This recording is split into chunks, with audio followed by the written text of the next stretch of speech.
This is not my নাটক। আমার চোখে জল এসে গেছে আজকে এই প্যান্ডেলটা দেখে, সত্যি জল চলে এসছে। পুজো প্যান্ডেলের ভিডিও তো আমরা সবাই করি, কিন্তু এই পুজো প্যান্ডেল আমাদের সবার মনে কতটা দাগ কাটতে পারে সেটা কি আমরা জানি? এরকম একটা ঘটনা আমি এখন তোমাদের সাথে শেয়ার করব। আমি এখন এই মুহূর্তে আছি সন্ধানী ক্লাবে পুজো মণ্ডপের ঠিক বাইরে।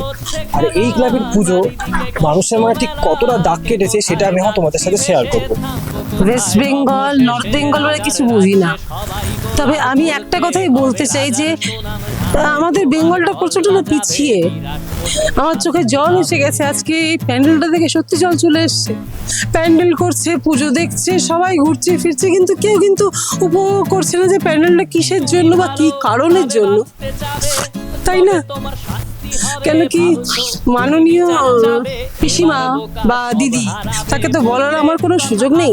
ওনারা হয়তো ব্লগ করেন, তাই হয়তো আমি বলতে পারছি, বা ওনার বার্তা দিয়ে আমার কথা হয়তো যাবে। কোথায় আমাদের পুরুষ মানুষদের জন্য কাজ এখানে?